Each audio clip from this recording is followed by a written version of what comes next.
정나라라고 하는 곳에 한 사람이 살았는데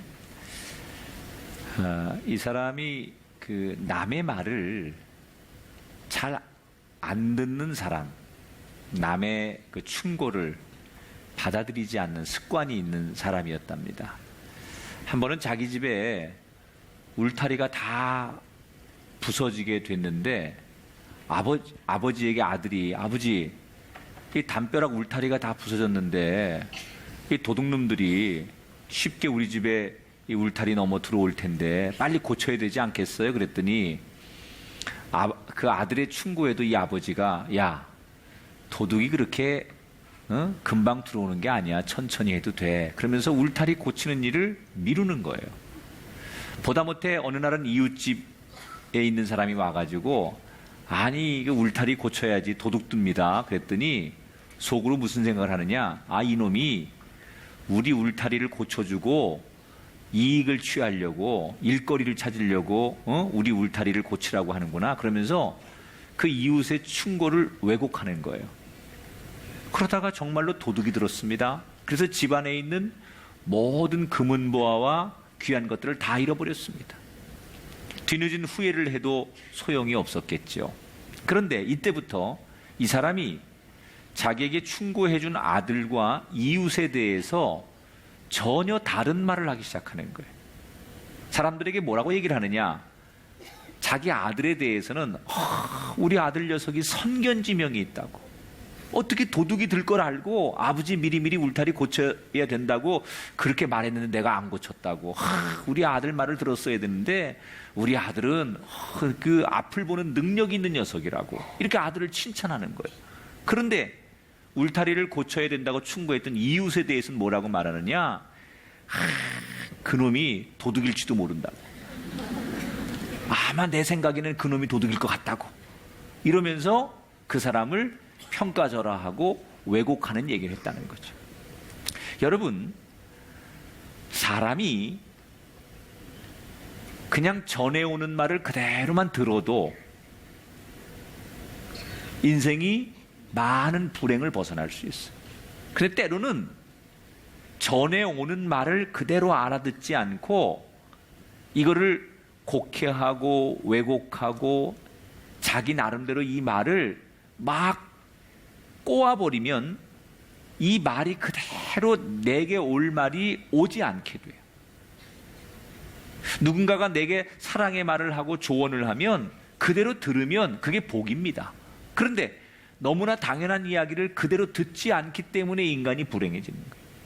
하나님이 우리에게 이렇게 살면 복이 있을 것이다 라고 말씀하셨어요. 이런 길로 가면 너희들이 악한 길이 될 것이다 라고 말씀하셨어요. 그러면 인간이 그 말을 그대로 받아들이면 복 있는 사람이 되고 의의 사람이 될 텐데, 우리는 하나님이 주시는 말씀을 그대로 받아들이지 않아요. 온갖 핑계를 대기도 하고 이유를 대면서 그 말씀을 실행하지 않죠. 이것을 영적 무감각이라고 하고 또 하나 교만이라고 하는 거예요. 말씀을 주시는데 그 말씀대로 받아들이면 좋은데 그 말씀을 자꾸 거부하고 이유를 대고 핑계를 대서 그 말씀을 지키지 않는 것, 그것이 인간이 짓는 교만의 죄라는 거예요.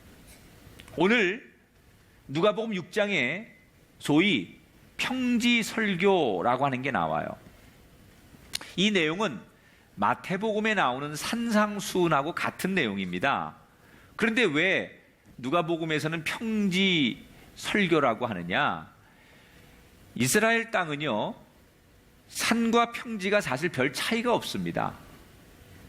그러니까 우리나라처럼 이렇게 산악지대가 있고 평야지대가 있고 많이 구분되는 게 아니라 이 유대 땅은 그냥 대개는 평지인데, 평지를 가다가 조금 올라가면, 높은 데 올라가면 그걸 산이라고 하고, 그 높은 데서 그냥 좀 내려오면 그걸 평지라고 해요.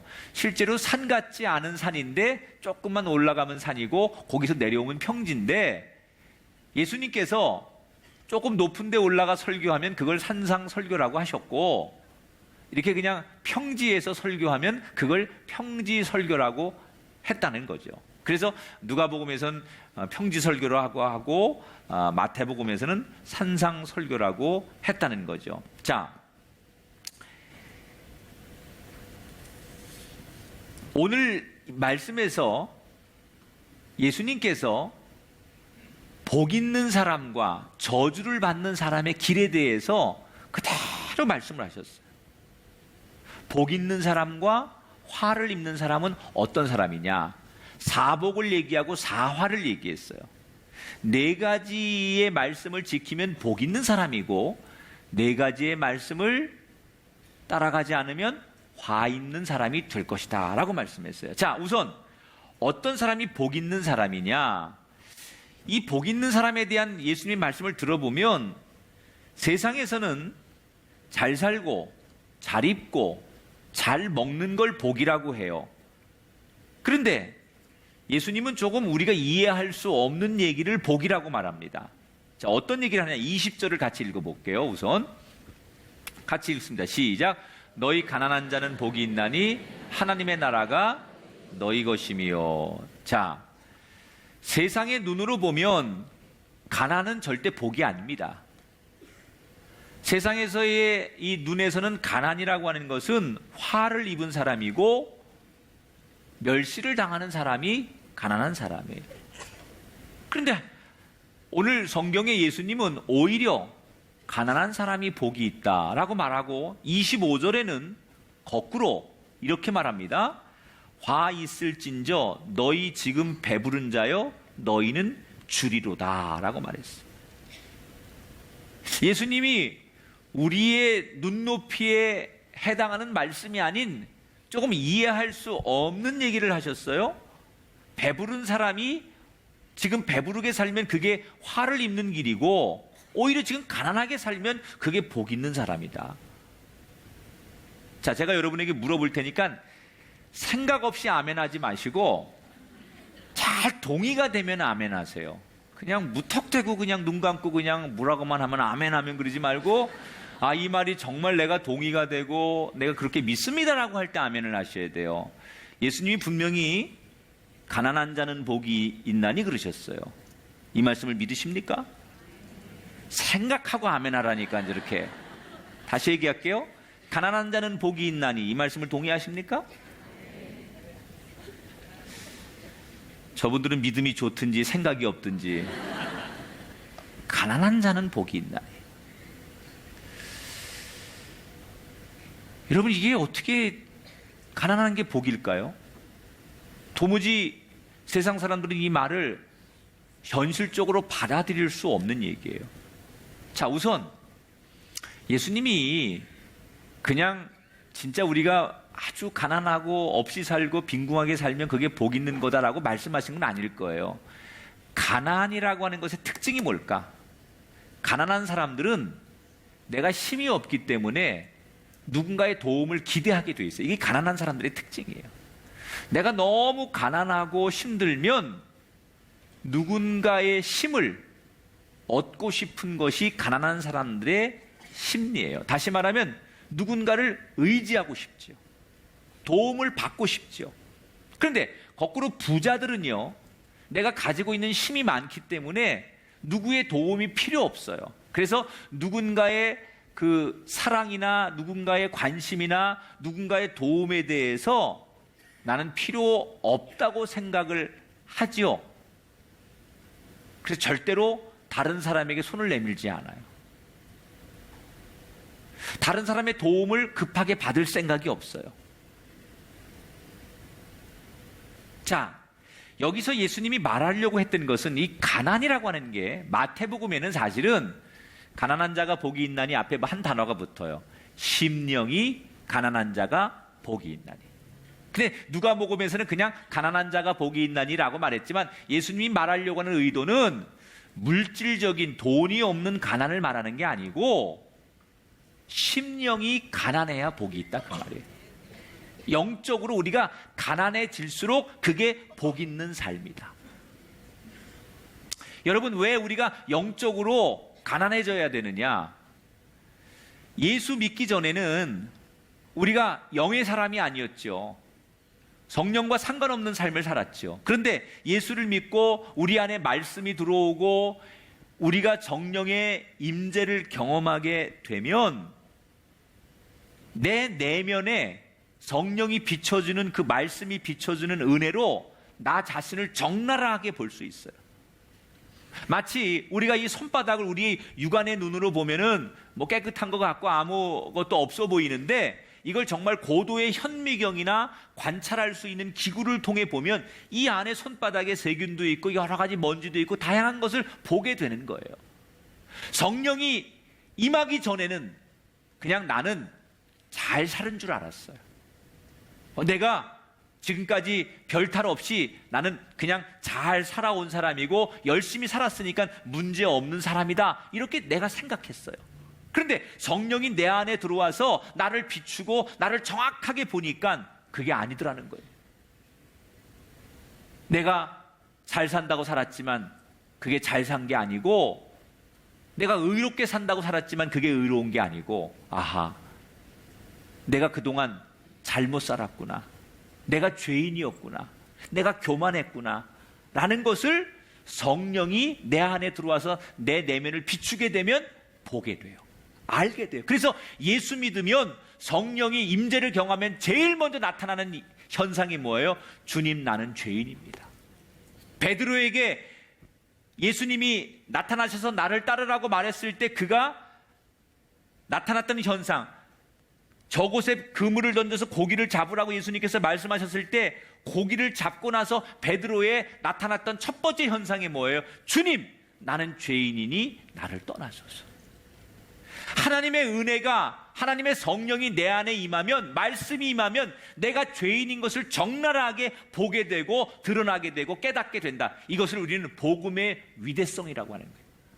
복음이 그 사람에게 들어가면, 복음이 그 가정에 들어가면, 복음이 그 민족에게 들어가면 내가 알지 못하던 것 깨닫게 되고 내가 보지 못하던 것을 보게 된다는 거예요. 그러면 이 성령이 우리 안에 임하려면 어떻게 해야 돼요? 내가 가난해야 돼요. 성령의 필요성을 알아야 돼요. 주님, 나는 지금 성령이 필요합니다. 내 심령이 가난하기에 내 가난한 심령에 성령을 부어 주시옵소서, 말씀을 부어 주시옵소서. 이런 가난한 심령이 되어서 주님을 사모할 때만 그 심령 위에 주님께서 성령을 부으신다는 거예요.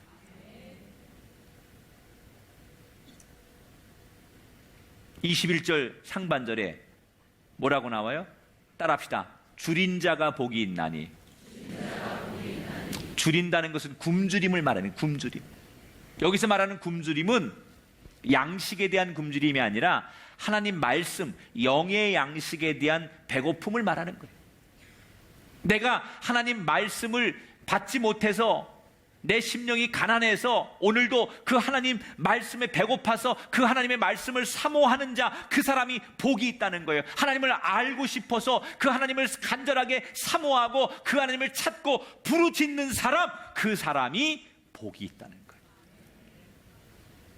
그래서 이렇게 얘기하면 좋을 것 같아요. 따라합시다. 사람은 배고픈 만큼 채워지게 돼 있다. 사람이요, 목마른 만큼 물을 마시는 거고요, 배고픈 만큼 채우는 거예요. 이게 역설적이지만요, 내가 가난하고 배고픈 만큼 하나님의 것을 채우게 돼 있어요. 그래야 복 있는 사람이 된다는 거예요. 내가 가난할수록, 목마를수록, 내가 사모할수록 하나님의 것들이 채워지기 때문에 그 인생이 복 있는 사람이 되는데, 거꾸로 25절에 보면 어떤 사람이 저주받는 사람이고 화 있는 사람, 화를 입는 사람이냐? 25절을 같이 읽어볼게요. 시작. 화 있을진저 너희 지금 배부른 자여 너희는 줄이리로다 그랬어요. 따라합시다. 배부른 자가 화 있는 사람이다. 왜 배부른 사람이 저주받은 인생이고 화를 입는 인생이냐? 여기서 말하는 이 배부름이라고 하는 것은 정말로 먹어야 될 것을 먹고 배부른 것이 아니라 먹지 않아야 될 것을, 엉뚱한 것을 많이 먹어서 배고픈 줄 모르는 상태를 말하는 거예요. 여러분, 인간은 영원한 것을 먹어야 되는데, 없어지지 않는 영원한 것을 채워야 되는데, 우리가 이 세상 살면서 재물이라든지 권력이라든지 명예라든지 인기라든지 지식이라든지 이런 것들을 가지고 내가 배부르다라고 착각하는 사람들이 있어요. 여러분, 우리가 가지고 있는 지식이나 권력이나 명예나 인기나 이 돈이라는 게 여러분 영원합니까? 다 그건 영원한 게 아니에요. 하나님께로부터 빌려온 거예요. 하나님께 잠시 주신 거예요. 그건 영원할 수 없어요. 그런데 엉뚱한 것을 가지고 내 인생은 모자람이 없다, 내 삶은 배부르다, 나는 만족하다, 이렇게 말한 사람, 여기서 말하는 배부름이라는 게 바로 그런 걸 말하는 거예요.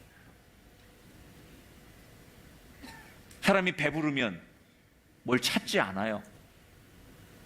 군것질을 많이 하면 밥을 찾지 않고, 엉뚱한 것으로 채워지면 진짜를 찾지 않아요. 어떤 사람이 저주를 받는 인생이냐?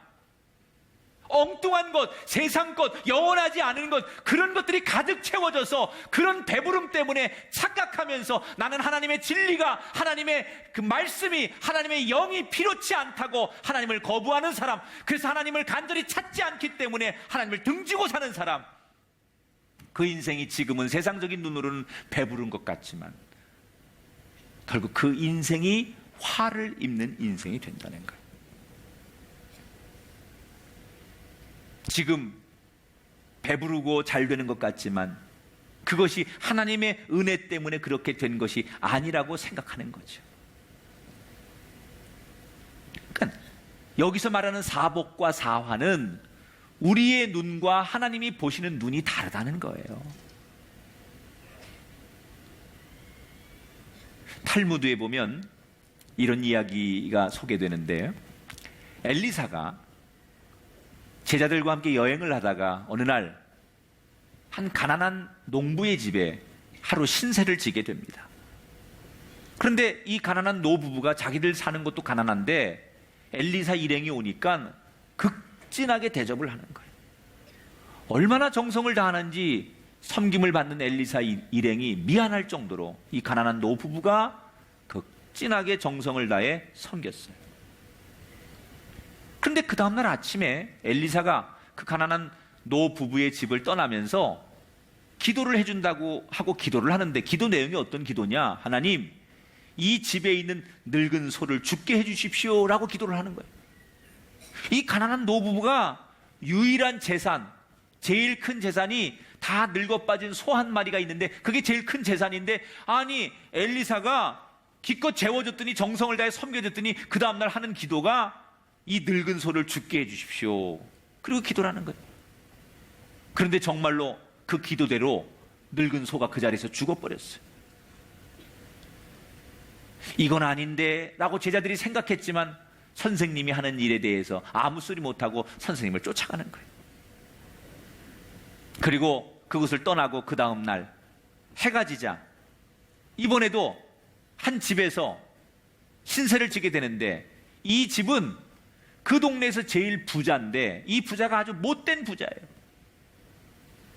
그런데 이 부자가 엘리사 일행을 자기 집에서 사람이 잘 수 없는 벽이 다 부서지고 천장이 다 부서지고 그리고 제일 구석방 그 한 방을 내주면서 여기서 자라고 그 방을 내주더라는 거예요. 그리고 음식도 자기들이 먹다가 남은 음식, 쉰 음식, 버려야 될 음식을 엘리사 일행에게, 손님에게 접대를 하는 거예요. 그런데 그날 밤에 잠을 자다 말고 엘리사가 일어나더니 그 허물어진 벽을 한참 바라보다가 갑자기 그 밤중에 바깥에 나가서 벽돌이나 이런 것들을 가져와서 그 허물어진 벽을 깨끗하게 수리해주고 칠까지 해주더라는 거예요. 다음날 아침에 제자들이 화를 냈어요. 아니 선생님, 어떻게 가난하지만 친절했던 노인에게는 소가 죽게 해달라고 기도를 해주시고 그래서 소가 죽게 만들고, 이렇게 못된 부자놈에게는 그 허물어진 벽까지 완벽하게 고쳐주실 수가 있습니까? 너무 차별하시는 거 아닙니까? 어떻게 이럴 수가 있습니까? 우리는 이 부당함에 대해서 이해가 안 됩니다. 이러고 제자들이 따졌더니 엘리사 선생님이 이렇게 대답을 하더라는 거예요. 그 가난한 노인의 집에 그날 죽음의 천사가 방문을 했는데 그 늙은 노인이 제일 사랑하는 아내를 죽음의 천사가 데려가려고 하더라는 거예요. 그래서 그 노인이 제일 사랑하는 아내 대신에 소를 죽이도록 내가 기도하는 것이다. 그리고 그 부잣집의 벽을 그 밤에 고쳐준 것은 내가 자다 말고 그 벽을 이렇게 봤더니 세상에 그 안에 아주 값비싼 보물들이 숨겨져 있는데 주인이 그걸 몰라서 내가 발견하지 못하도록 더 감춰두려고 벽을 수리해 준 거다. 그러더라는 거예요. 여러분, 이 탈무드가 우리에게 주는 교훈이 뭐예요? 사람의 눈에는 당장 이해가 되지 않는 일이 많아요. 왜 믿음 좋은 사람에게 고난이 닥치고 왜 악한 세상은 여전히 잘 살고 있는지 이해가 되지 않고 화가 날 때가 많이 있습니다. 그러나 우리의 눈으로 보지 말고 하나님의 눈으로 보라는 거예요. 사랑하는 여러분, 지금은 그 사람이 가난해 보이지만 더욱 더 큰 은혜가 그들 앞에 있게 될 줄 믿습니다. 지금 부유하지만, 지금 넉넉하지만 이 부유함 때문에 나는 하나님이 필요 없어, 교회 다니는 게 의미가 없어, 나는 이것 때문에 누구 앞에 무릎 꿇을 필요가 없어, 이렇게 교만하게 살아가면 지금 부유함이, 지금 넉넉함이 그 사람의 인생과 미래와 자손들에게 복이 될 수 없고 화가 된다는 거예요. 오히려 지금 나는 가난하기 때문에 주님이 목마르고 오히려 가난하기 때문에 주님의 도움 없이는 살 수 없는 그 심령이 될 때 살아가는 우리의 인생이 복의 인생이 될 줄 믿습니다. 결국 사복과 사화에서 우리에게 주려고 하는 교훈은 우리가 하나님 말씀대로 사느냐 아니면 반대로 사느냐에 따라서 복 있는 사람이 되기도 하고 화를 입는 사람이 되기도 해요. 여러분, 나는 여러분이 지금의 모습으로 판단하지 마시고 여전히 하나님 앞에 심령이 가난한 자, 하나님 말씀에 줄이고 목마른 자, 그 심령이 되기를 축복합니다. 이만하면 됐다고 생각하지 말고 여전히 주님 앞에 나는 목마른 가난한 심령이라고 고백하며 가난한 만큼 채워지는 복 있는 사람이 되기를 주의 이름으로 축원합니다. 이게 평지설교에서 예수님이 주셨던 첫 번째 메시지고, 평지설교에서 두 번째 주신 메시지가 뭐냐? 따라합시다. 서로 사랑하라. 사실 예수님의 메시지 중에 성경에서 가장 중요한 메시지 하나를 꼽으라고 하면 사랑이죠. 기독교는 사랑의 종교예요. 하나님이 세상을 이처럼 사랑하사 독생자를 주셨으니 이는 저를 믿는 자마다 구원을 얻을 것이요, 하나님을 사랑하는 것 같이 이웃을 사랑해라. 이게 십자가의 사랑이에요. 그런데 예수님께서 오늘 이 설교를 2000년 전에 유대인들에게 이 설교를 하시는데 이 사랑이라고 하는 설교가 유대인들의 가슴에 와닿지를 않았어요. 왜? 이 당시 유대인들은 사랑이라는 단어가 그렇게 익숙한 단어가 아니었습니다. 왜냐하면 유대인들은 이미 오래전부터 하나님이 주신 율법에 하나님의 정의는 눈에는 눈, 이에는 이, 소위 보복법, 율법에는 네가 받은 만큼 되돌려주고 네가 당한 고통만큼 주면 돼, 이게 율법에 나와 있거든요. 그래서 이 보복법을 실천하는 게 정의라고 생각했어요. 그런 것에 길들여져 있고 그런 것을 믿고 있는 유대인들에게 어느 날 예수님께서 나타나셔서 그 보복법이 아닌, 율법이 아닌 새로운 말씀을 주시는 거예요. 뭐라고요? 내 이웃을 사랑하라. 사랑이라는 단어가 참 좋은 단어지만 그 당시 유대인들에게는 이 보복법에 완전히 적응되어 있고 이 보복법을 붙들고 있는 이 유대인들에게는 이 사랑이라는 단어가 와닿거나 익숙한 단어가 아니라는 거예요. 너무 낯선 단어예요. 자신들의 상식과 다른 말씀을 하시는 예수님을 받아들일 수가 없었던 거예요. 그래서 사랑하라고? 그게 하나님의 뜻이라고? 이러면서 고개를 갸우뚱할 수밖에 없었다는 거죠. 그런데 예수님이 한 걸음 더 나가 뭐라고 말하느냐? 사랑하되 이웃을 사랑하는 것을 넘어서서 내 원수까지도 사랑하라 그랬어요. 내 원수까지도. 자, 여러분, 저는 여기서 어떻게 원수를 사랑합니까? 여러분들이 그렇게 말하는 그 의문에 대해서 이것부터 풀어갔으면 좋겠어요. 여러분이 여러분 주변에 좋은 이웃이 있고 내가 사랑하는 사람이 있고 또 한편으로는 거북스러운 불편한 원수가 있어요. 다 있어요. 그런데 여러분, 좋은 이웃이든 나쁜 이웃이든 그건 누가 정하는 거예요? 내가 정하는 거예요. 어떤 기준으로? 내 감정과 내 처지와 내 상황의 주관적인 기준으로 정하는 거예요.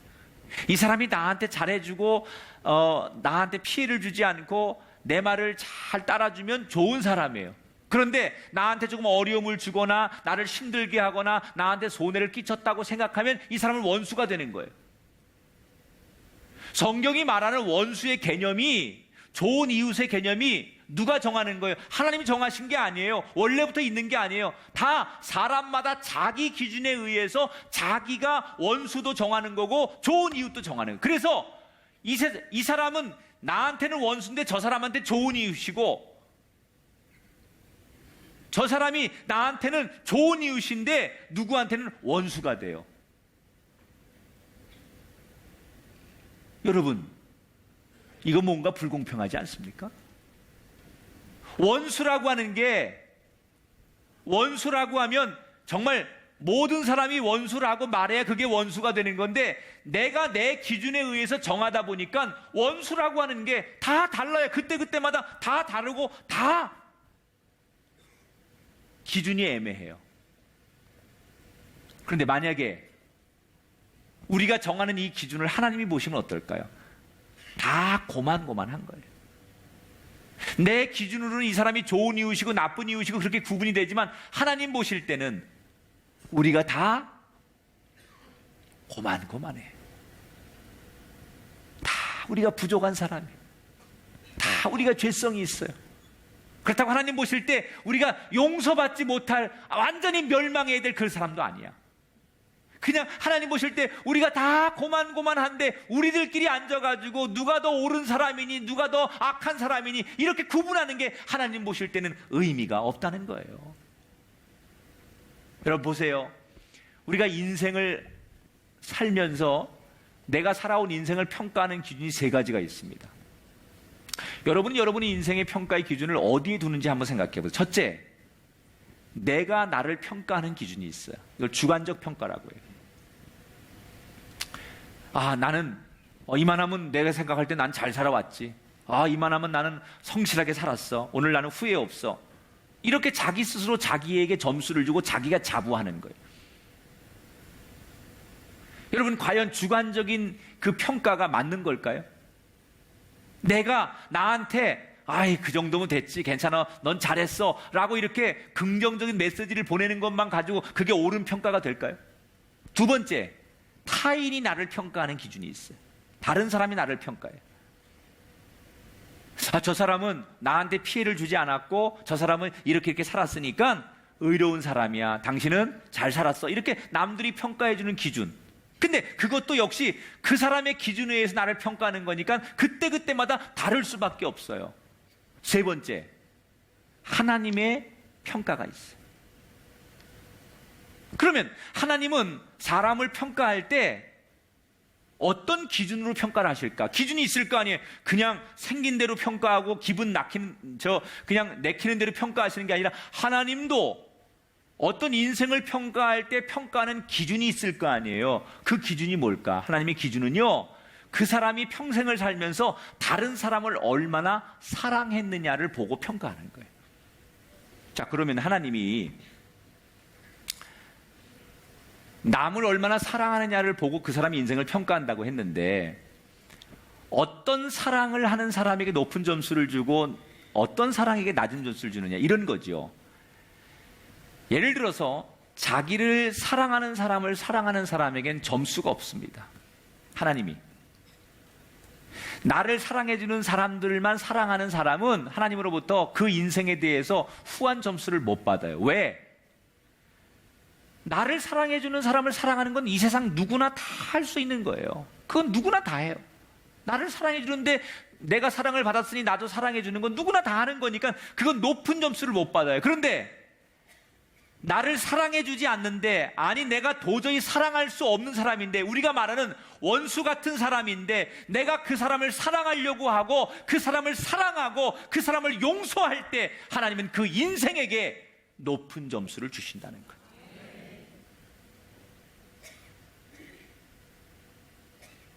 그러니까 우리 기준으로 생각하면 사랑할 만한 사람만 사랑하기로 했어요.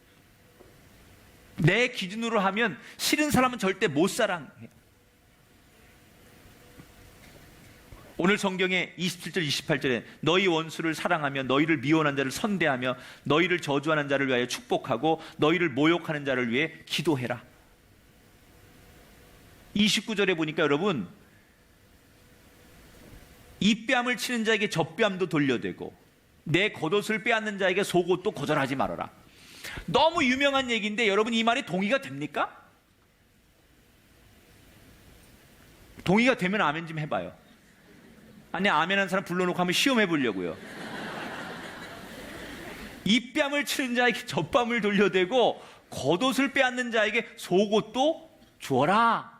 아니, 아멘 하면 한번 나와보세요. 내가 한번 겉옷 차보게 오늘. 안 되잖아요.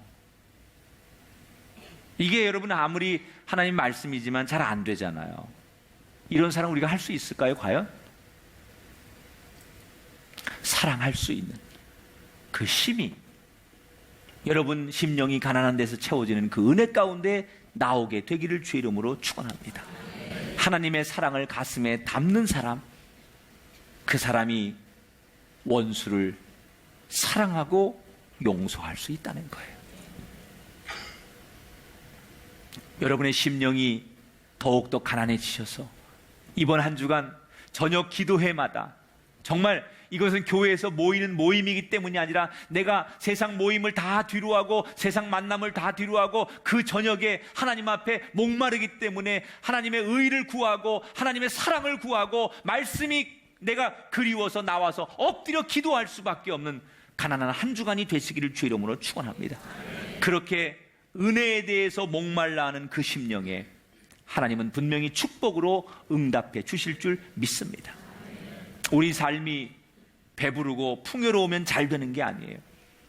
내가 지금 잘 살고 있기 때문에 하나님이 필요 없다고, 내 삶이 풍요해서 더 이상 기도가 필요 없다고 느낄 때 이미 그 사람은 화를 당하고 있는 거예요. 나는 여전히 하나님이 필요합니다. 나는 여전히 가난합니다. 나는 여전히 줄입니다. 이 고백과 이 심령의 상태가 우리의 삶이기를 축복하면서, 그래서 그 채워지는 은혜 가운데 우리가 복 있는 사람이 되기 위한 걸음을 걷는 아름다운 한 주간이 되시기를 주님의 이름으로 축원합니다.